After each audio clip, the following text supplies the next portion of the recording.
नमस्कार दोस्तों, आज हम डीबीटी आरए के बारे में जानेंगे। डीबीटी आरए फेलोशिप में क्या क्या अपॉर्चुनिटीज़ आपको मिलती हैं, कंडीशंस क्या रहती हैं।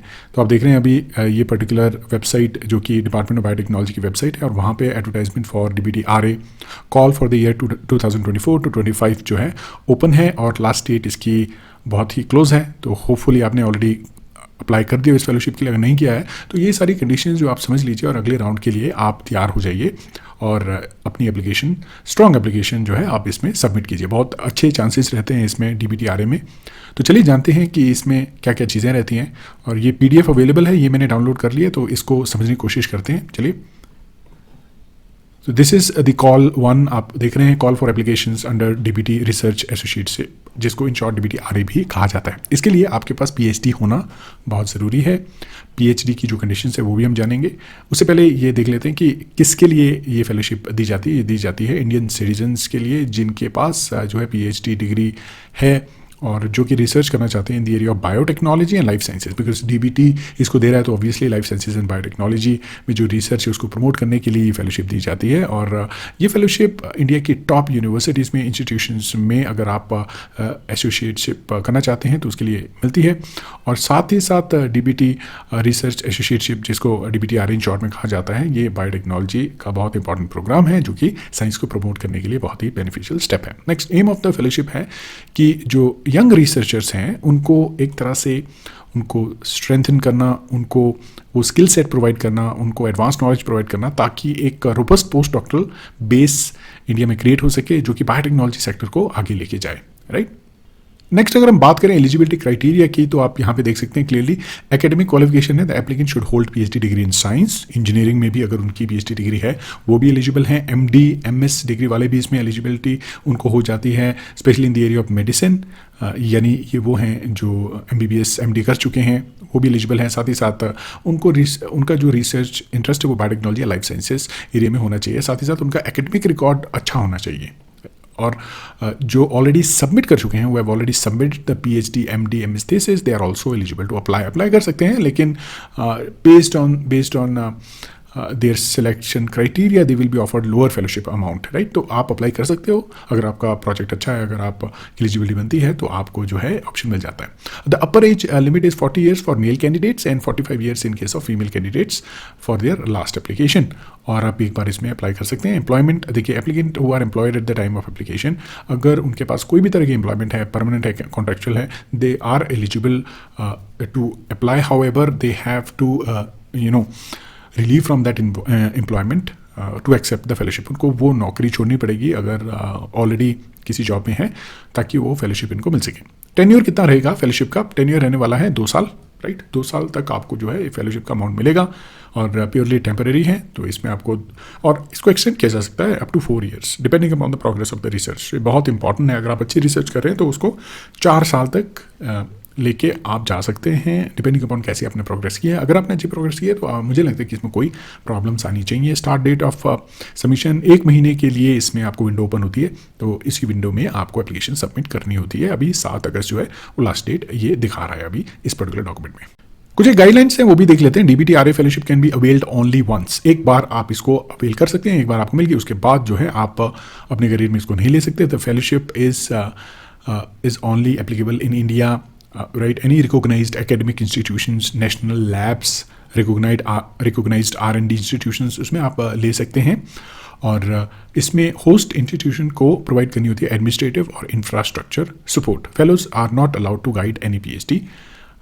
राइट। सो यहाँ पे fellows are not allowed to work with their PhD guides. तो पीएचडी जो उनके अपने गाइड्स हैं, क्या होता है कि कई बार उन्हीं के साथ अपनी एप्लीकेशन सबमिट करते हैं बहुत सारे कैंडिडेट्स। तो इसमें साफ साफ लिखा है कि जो आपके पीएचडी गाइड्स हैं वो आपको डीबीटी आरए के लिए स्पॉन्सर नहीं कर सकते।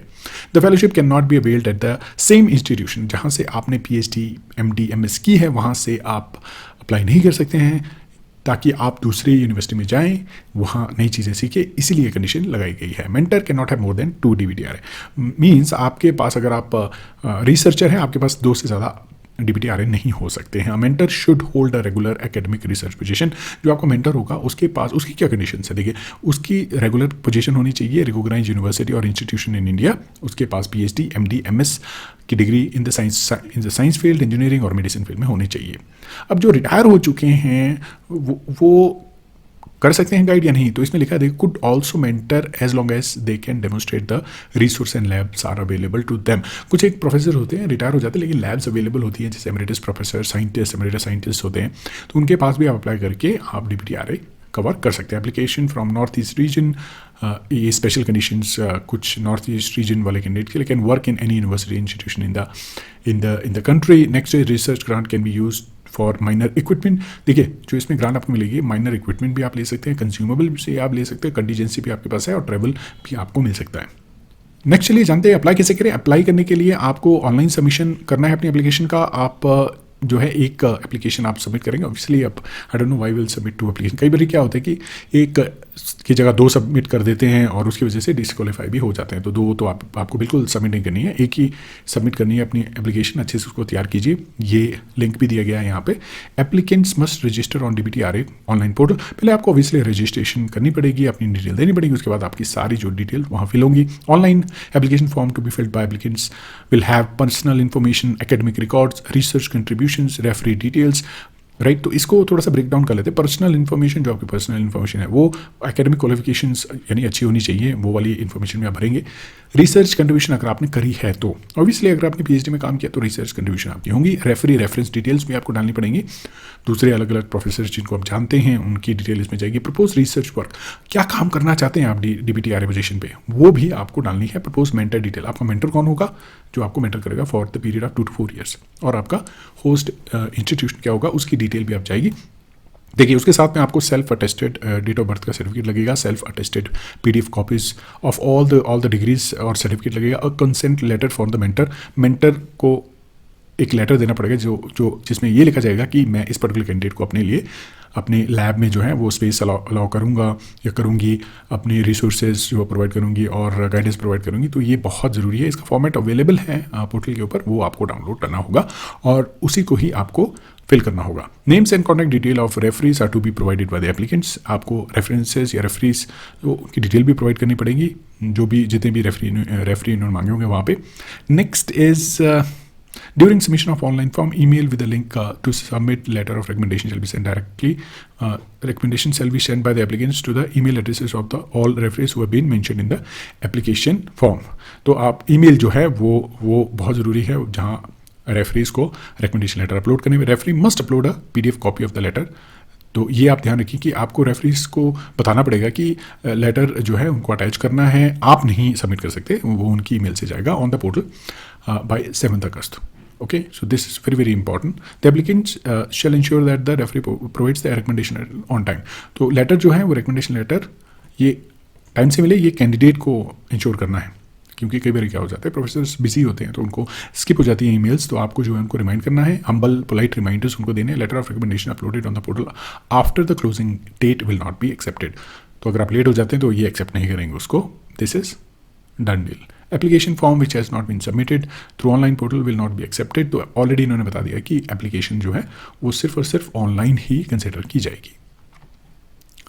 आपके पास कॉन्टैक्ट इन्फॉर्मेशन भी दी गई है, अगर आपको कोई डाउट है तो आप ईमेल कर सकते हैं। फुली जो है रिस्पांस आ जाता है DPT से, ऐसा नहीं होता कि आपको रिस्पांस ना आए। कोई भी डाउट है आप जो है पूछ सकते हैं। अब फेलोशिप अमाउंट कितना रहेगा वो चेंज होता रहता है। ऑब्वियसली आप जानते हैं कि जो फेलोशिप अमाउंट्स हैं वो रिवाइज होते रहते हैं, गवर्नमेंट उनको रिवाइज करती रहती है। तो जब भी आप वीडियो देख रहे होंगे, बाद में देख रहे होंगे 2024 में ना, उसके बाद देख रहे होंगे, तो ऑब्वियसली इसकी जो अमाउंट है वो चेंज होगी और वो इन्फॉर्मेशन आपको DPT की साइट में मिल जाएगी। बट एनीवेज ये फेलोशिप बहुत अच्छी रहती है, अच्छा अमाउंट इनमें रहता है। तो ऑब्वियसली जो है मैं रिकमेंड करूँगा, अगर आपने PhD सबमिट कर दिया है या PhD आप कंप्लीट कर चुके हैं, अनएम्प्लॉयड हैं फॉर सम रीज़न या कहीं और हैं, तो आप ज्वाइन करना चाहते हैं, तो ये बहुत अच्छी अपॉर्चुनिटी है आपको उस पर्टिकुलर ऑर्गेनाइजेशन से शिफ्ट होने की और अच्छी एक ऑर्गेनाइजेशन में जाने की। तो उम्मीद करूंगा दोस्तों कि आपको सही इन्फॉर्मेशन मिली, अच्छी इन्फॉर्मेशन इससे मिली है, डिटेल इन्फॉर्मेशन आपको मिली है। तो इसी तरह की जो इन्फॉर्मेशन हम और भी आपके साथ शेयर करेंगे। अगर आपको कोई डाउट है, कोई क्वेश्चन है regarding this particular fellowship, please आप मुझे कमेंट सेक्शन में बताएं, और जो भी डिस्क्रिप्शन में डिटेल हम देते हैं उनको लिंक को आप ज्वाइन कीजिए और वहाँ भी आप हमसे ये सवाल पूछ सकते हैं। तो धन्यवाद दोस्तों, thank you so much for watching this video. I hope कि आपको DPT-RA की फेलोशिप मिले। अगर आपको मिलती है फेलोशिप तो प्लीज़ आप हमें बताएं, कमेंट सेक्शन में ज़रूर जो है वो न्यूज़ शेयर करें ताकि इससे दूसरों को मोटिवेशन मिले। तो चलिए दोस्तों, अभी के लिए इतना ही, मिलेंगे अगले वीडियो में। धन्यवाद।